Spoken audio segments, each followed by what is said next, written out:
ইসলামে নারীদের সাক্ষী পুরুষদের সাক্ষীর চেয়ে দুর্বল কেন? অর্থাৎ দুজন মহিলার সাক্ষী একজন পুরুষের সাক্ষী সমপর্যায়ের, বিষয়টি বুঝিয়ে বললে ভালো হতো। দেখুন, ইসলামে সাক্ষ্য দেওয়ার ক্ষেত্রে একজন পুরুষের সাক্ষ্য দুজন নারীর সাক্ষ্য সমান। এখন বাহ্যিকভাবে মনে হতে পারে যে এখানে নারীকে একটু কম দেওয়া হলো কিনা।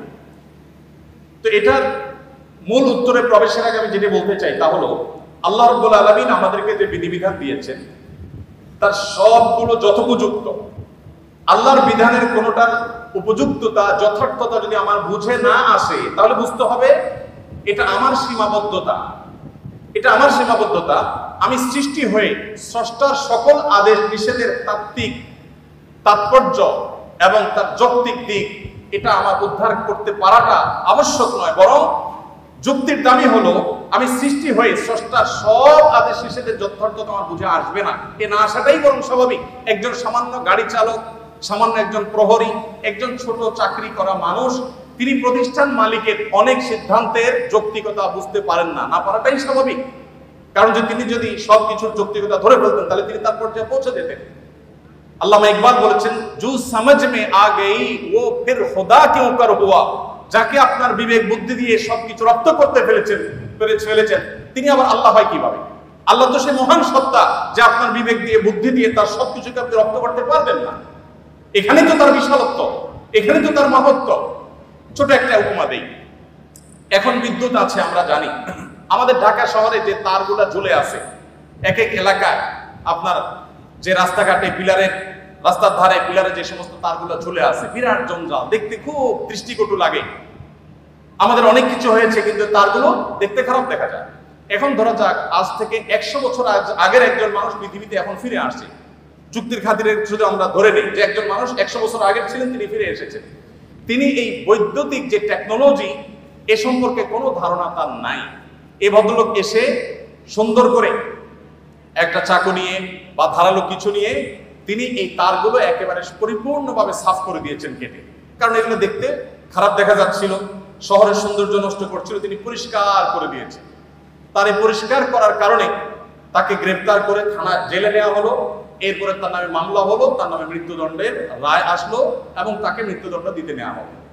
এই লোক যদি বলে যে আমাকে মৃত্যুদণ্ড দেওয়ার কি যৌক্তিকতা থাকতে পারে, বলে আমি সামান্য একটু তার কাটছি, ভালোর জন্য কাটছি, যদি খারাপও করে থাকি তো একটা জঞ্জালিত, আমাকে মৃত্যুদণ্ড কেন দিতে হবে? যদি বলা হয় যে তোমার এই তার কাটার কারণে বহু হসপিটালে লাইফ সাপোর্টে থাকা রোগী মারা গেছে, তোমার এই তার কাটার কারণে বহু ক্ষয়ক্ষতি হয়েছে, এই জন্য তোমাকে শাস্তি দিতে হবে, এই যুক্তি দিয়ে তাকে বোঝানো যাবে? বলে 100 বছর আগের মানুষ পৃথিবীতে আজকে আসছে, সে বিদ্যুৎ সম্পর্কে কোনো ধারণা নেই, দেখেও নেই কিছু।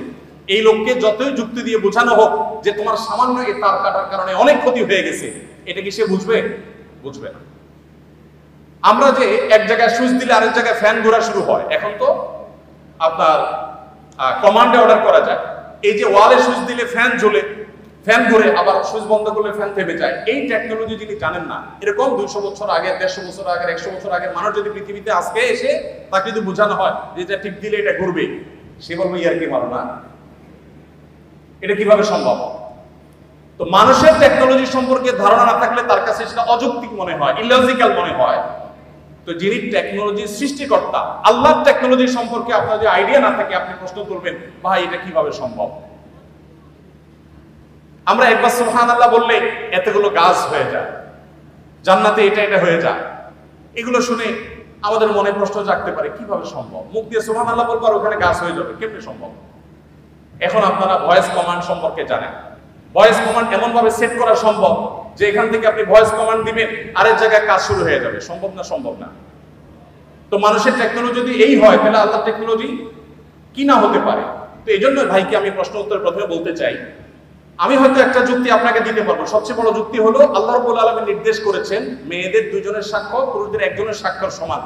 এর পেছনে যুক্তিকতা কি, তাৎপর্য কি, যথার্থতা কি, আমার বুঝে আসুক আর না আসুক, এটাই সত্য, এটাই বাস্তবতা, এর নামই ঈমান।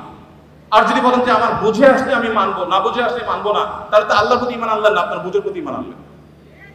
যাই হোক, এখানে সাক্ষ্যের একটা ব্যাপার হলো যে সাধারণত সাক্ষ্য দেওয়ার যে বিষয়গুলো ঘটে এগুলো পুরুষরাই সাধারণত দেখে, মেয়েদের দেখার পসিবিলিটি কম থাকে। তারা থাকেন পর্দায়, তারা থাকেন বাসা বাড়িতে, তারা থাকেন নিজস্ব আঙ্গিনা, নিজস্ব আলোয়, পুরুষদের সাক্ষ্য দেওয়ার সম্ভাবনা এবং তাদের সাক্ষ্য দেওয়ার সুযোগ অনেক বেশি থাকে, নারীদের জন্য সেটা অনেক কঠিন থাকে। তারা থাকেন পর্দার মধ্যে, তাদের পর্দার মধ্যে থেকে সাক্ষ্য দেওয়ার জন্য সংশ্লিষ্ট বিষয়ে দেখা, প্রত্যক্ষ করা তুলনামূলকভাবে একটু কঠিন এবং সম্ভাবনা অনেক কম।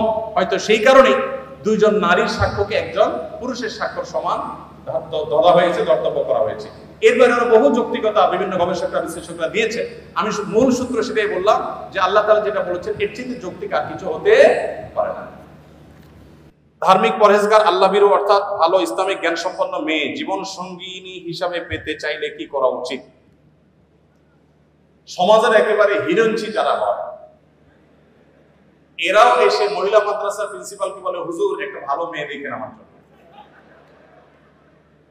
এখন সময়টা এরকম হয়ে গেছে, সবাই বিয়ের জন্য একটা করে রাবেয়া মুসরি খোঁজে, মানে একটা ভালো মেয়ে খোঁজে, কিন্তু নিজে ভালো হওয়ার কোনো মুরদ নাই।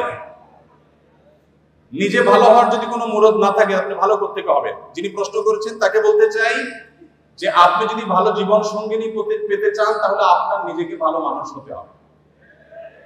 আপনি যদি ভালো মানুষ হন, চোখের পানি ফেলেন, আল্লাহর কাছে দোয়া করেন, আল্লাহ ভালো জীবন সঙ্গিনী দিবেন।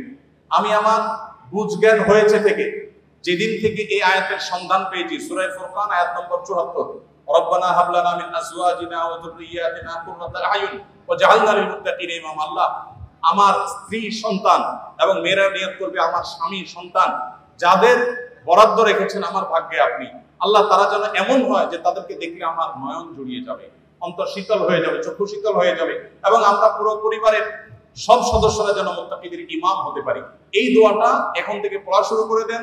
নিজে ভালো হন, ভালো মানুষদের সার্কেলে উঠা বসা করেন, চেইনে চেইনে ভালো মেয়ের সন্ধান অটোমেটিক পেয়ে যাবেন। নিজে ২ নম্বরে সব করবেন, অবৈধ কাজ সব করবেন, হারাম কাজ সব করবেন, আর চাইবেন যে আমার জীবন সঙ্গী এটা পুত পবিত্র হোক। এটা কঠিন। তবে আবার এর মানে এই নয় যে আপনি খারাপ হলে আপনার স্ত্রীও খারাপ হবে, এটা বাধ্যতামূলক নয়। অনেকে নিজে খারাপ দেখে মনে করে তাহলে আমার ভাগ্যে যেটা আসে এটাও বোধহয় ওই গ্রুপেরই হবে, এরকমটি মনে করার কোনো কারণ নাই। কারণ আল্লাহ তাআলা অনেক সময় ব্যতিক্রমটাও ঘটান, অনেক সময় আল্লাহ তাআলা বিপরীতটাও দান করেন।